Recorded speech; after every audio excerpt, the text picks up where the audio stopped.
है guys, welcome to my channel the science house. फिर से आपका स्वागत करते हैं।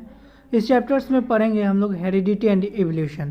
तो हेरिडिटी एंड इवोल्यूशन, हेरिडिटी का मतलब क्या होता है? तो हेरिडिटी का मतलब होता है कि कोई भी पेरेंट्स का कैरेक्टर्स किसी ऑफ स्प्रिंग में ट्रांसफ़र हो जाए, उसी को हम लोग बोलते हैं हेरिडिटी। और इवोल्यूशन हम लोग लास्ट में डिस्कशन करेंगे। सबसे पहले हेरिडिटी के बारे में समझो, क्या होता है हेरिडिटी, वो मतलब हेरिडिटी आखिर होता क्या है। ठीक है, तो अधिकतर व्यक्तियों के मुंह से सुने होंगे कि ये लड़का पापा पर गया है, ये लड़का मम्मी पे गया है। तो आखिर ये हुआ कैसे है, मतलब क्यों हम लोग अपने पेरेंट्स के जैसे दिखते हैं। ठीक है, तो ये हम देखेंगे इसमें। Through the process of reproductive individuals give rises to new individuals that are similar not same to the parents. हम लोग रिप्रोडक्शन के प्रोसेस के थ्रू, उसके द्वारा क्या होता है, न्यू इंडिविजुअल्स अपने पेरेंट्स के सिमिलर होता है। ठीक है, अपने पेरेंट्स के जैसे नहीं होता है, सेम नहीं होता है, वो सिमिलर होता है। ठीक है, आइडेंटिकल नहीं होता है, वो क्या होता है, सिमिलर होता है, उसके जैसे, मतलब उनके जैसे दिखता है, वो होते नहीं हैं। This similarly in pregnancy of offspring or child is due to transmission of characterized or traits from parents। ये इसलिए होता है क्योंकि पेरेंट्स का जो भी कैरेक्टर होता है वो ऑफ स्प्रिंग में यानी न्यू स्पाइसिस में चला जाता है, यानी ट्रांसफ़र हो जाता है, जिसके कारण हम अपने माता के जैसे या अपने पिता के जैसे दिखते हैं। यही है कि हम लोग इसी के वजह से, इसी के कारण से हम लोग इनके जैसे दिखते हैं। मतलब transfer of characters, parent characters के through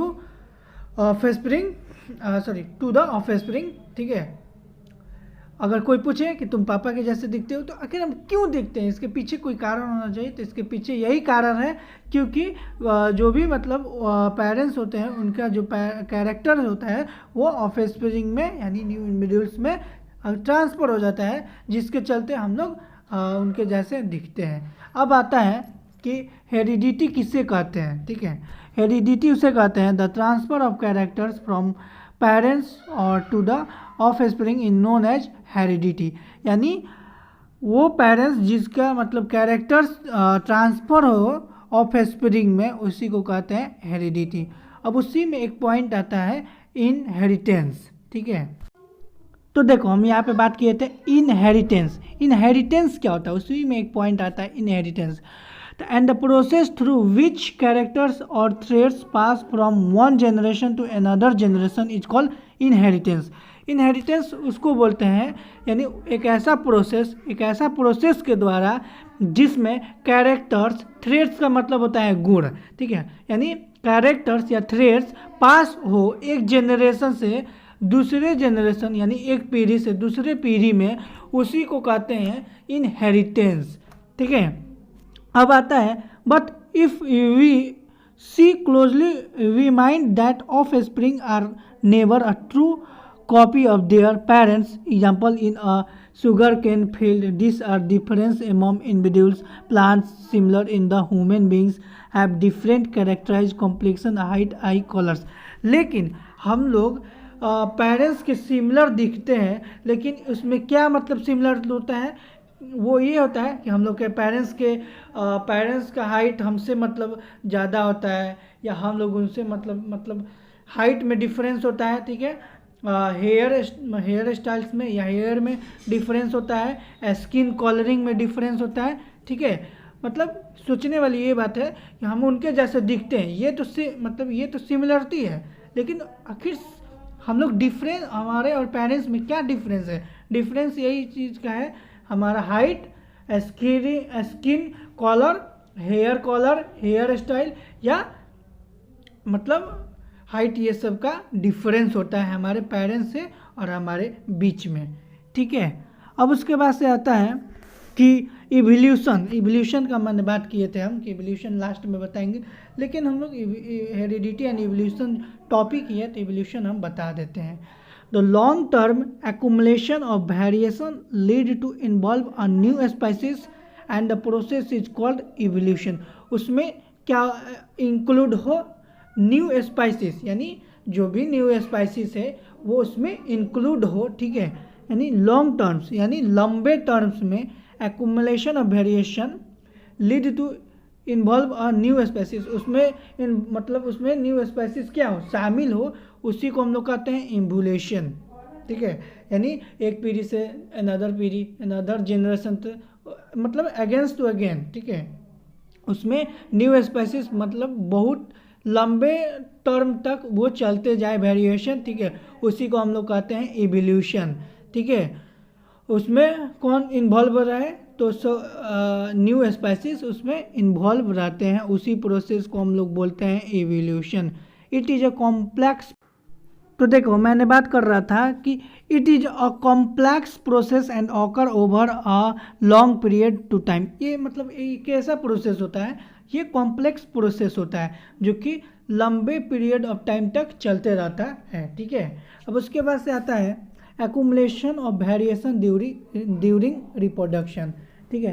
Inheritance from previous general provides both a common body design and suitable change in it from the next generation. Now when the new generation reproduce, the second generation produce will have variation that they inherited from the first generation as well as newly created difference, ठीक है। मतलब बोल रहा है कि पहले generation से नया जनरेशन बने, ठीक है, उसके बाद से अगले जनरेशन बने, उसमें जो वेरिएशन बन रहे हैं, ठीक है, उसमें जो वेरिएशन हो रहे हैं वो चलते आए, ठीक है।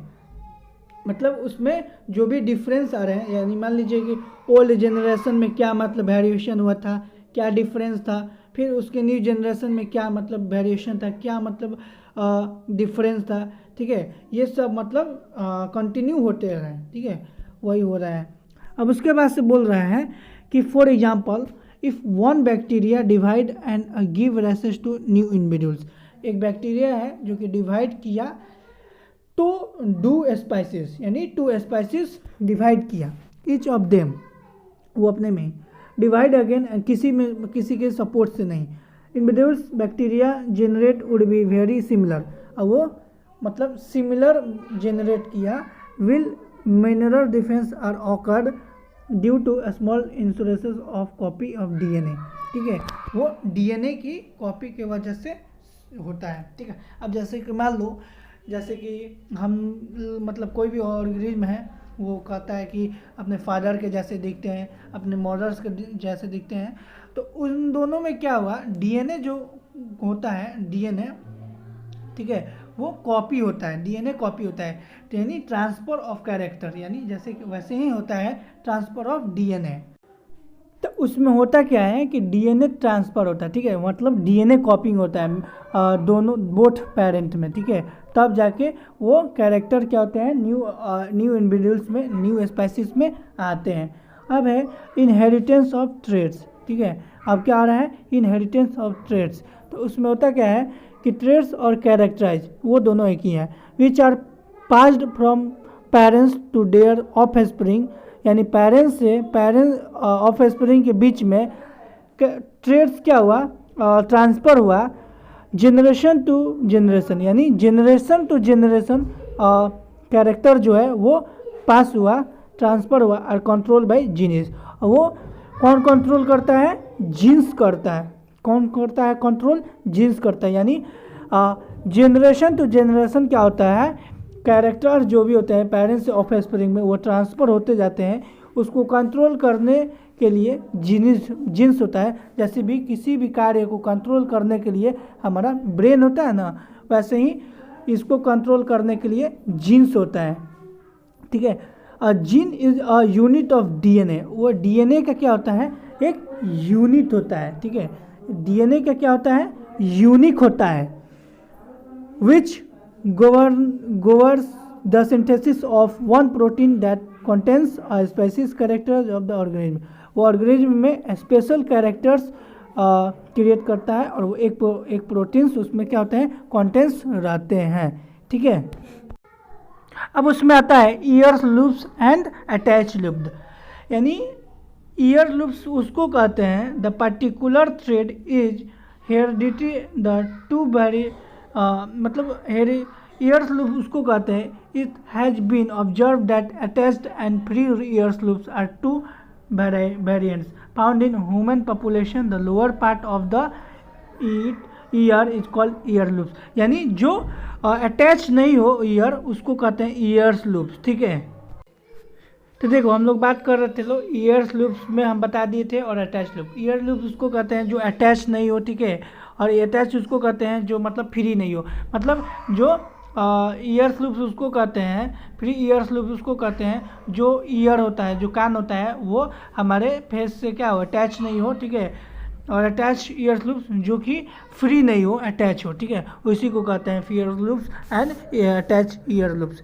अब आता है Mendel contribution towards the inheritance of trade, ये टॉपिक है इम्पोर्टेंट, ठीक है। फादर ऑफ जेनेटिक्स कहा जाता है किसको, मेंडल्स को, जॉर्ज मेंडल्स को क्या कहा जाता है, फादर ऑफ जेनेटिक्स, ठीक है, इसके बारे में हम लोग पढ़ेंगे लोग। तो लिखा है the rule of inheritance of traits in human beings are related to the fact that both father and mother contributes equal amount of genetics material to the child. This means, इसका मतलब होगा that each the trait can be initiated by both parental and material DNA. Thus for each trait there will be two version in the child, ठीक है, यानी जो भी character होता है पेरेंट्स का वो ऑफस्प्रिंग में ट्रांसफ़र होना, डीएनए कॉपिंग होना, ये सब पर क्या किए गए हैं, इस सब पर मतलब बहुत तरह से रिसर्च किए हैं मेंडल, ठीक है, उनके बारे में हम लोग पढ़ेंगे लोग। तो देखो उनके जीवनी पढ़ते हैं। He was an Australian gymnastics who due to his knowledge of mathematics was the first to keep count of individuals exhibiting a particular trade in each generation to study inheritance pattern in pea plants, ठीक है। इसका मतलब ये हुआ कि जो मतलब Mendel जो थे वो ऑस्ट्रेलियन जेनेटिक्स थे, ठीक है, और इनको फादर ऑफ जेनेटिक्स भी माना जाता है। इनका जन्म 1822 में हुआ था, और मतलब इनका जन्म 1822 ऐसे आसपास में हुआ था, ठीक है, और इनको फादर ऑफ जेनेटिक्स माना जाता है। और ये मैथमेटिक्स में ज़्यादातर नॉलेज रखते थे, ठीक है, पढ़ते थे साइंस और मैथमेटिक्स, ये दोनों कवर करते थे, लेकिन ये ज़्यादातर इनको मैथ्स, लोगों के नज़र में ये मैथ्स के मतलब ज़्यादा मैथ्स कवर करते थे इन लोगों के नज़र में, वो देखने में ऐसा लगता था, लेकिन वो दोनों कवर करते थे साइंस और मैथ्स, ठीक है। तो उसके बाद से इनको क्या हुआ कि हेरिडिटी एंड इवोल्यूशन, मतलब हेरिडिटी के अकॉर्डिंग वो पी प्लांट्स पे क्या करने लगे, वो रिसर्च करने लगे, एक्सपेरिमेंट करने लगे, ठीक है, वो एक जनरेशन से दूसरे जनरेशन मतलब कैसे पेरेंट्स। तो देखो बात हो रहा था जॉर्ज मेंडल का, मतलब मेंडल वो एक्सपेरिमेंट यही किए थे कि कैसे मतलब पेरेंट्स का जो कैरेक्टर होता है वो मतलब वन जनरेशन से अनदर जनरेशन, यानी मतलब जैसे कि पेरेंट्स का जो भी कैरेक्टर होता है, ट्रेट होता है, वो ऑफस्प्रिंग में कैसे मतलब आते हैं, उसी पर वो रिसर्च किया था पी प्लांट लेकर, ठीक है, पी प्लांट पे उन्होंने रिसर्च किया था जॉन मेंडल ने, ठीक है, यही है जॉन मेंडल का बायोग्राफी। वो एक ऑस्ट्रेलियन जेनेटिक्स थे, ठीक है, फादर ऑफ जेनेटिक्स माना जाता है उनको, ठीक है, और वो मैथमेटिक्स और साइंस का स्टडी करते थे, ये बात इम्पोर्टेंट है, ठीक है। तो देखो हम बायोग्राफी बता दिए जॉन मेंडल का, ठीक है। अब आता है सेक्स डिटरमिनेशन, ठीक है, ये आता है, ये टॉपिक है। तो होता क्या है, तो देखो उसका डेफिनेशन बताते हैं। A person can have either a male sex or female sex the produced by which sex of newborn, ठीक है, वो न्यूबॉर्न क्या करे, newborn individual is determined is called sex determination. Sex determination उसको बोलते हैं, यानी एक ऐसा पर्सन मेल और फीमेल उसमें दोनों हो, बोट हो, ठीक है, और उसी प्रोसेस से न्यू बॉर्न हो, यानी न्यू इंडिविजुअल्स क्या करे, क्रिएट करे, उसी को कहते हैं सेक्स डिटर्मिनेशन, ठीक है। वैसे यहाँ पे चैप्टर कंप्लीट हुआ, सब डिस्कस हो चुका जो था इसमें इम्पोर्टेंट टॉपिक यही है हेरिडिटी एंड इवोल्यूशन में, मतलब देखने के लिए इम्पोर्टेंट टॉपिक यही है, वेरिएशन और sex determination, John Mendel biography, constitution, और उसके बाद से है inheritance of traits, accumulation of variation during reproduction, ये सब मतलब ये सब जितने भी टॉपिक्स हैं ये सब इम्पोर्टेंट हैं, ठीक है। और अधिकतर इसमें क्वेश्चन आ सकते हैं कि accumulation of variance during reproduction, inheritance of traits, heredity क्या होता है, इनहेरिटेंस क्या होता है, एवोल्यूशन क्या होता है, मतलब ये सब क्वेश्चंस आते हैं, ठीक है। और जो फादर ऑफ जेनेटिक्स किसे कहते हैं, ये सब अदर क्वेश्चन आ सकते हैं एग्जाम में या कॉम्पिटिटिव एग्जाम में, ठीक है। Difference between heredity and evolution, ये सब आ सकते हैं। तो please like, subscribe and share, okay, comments.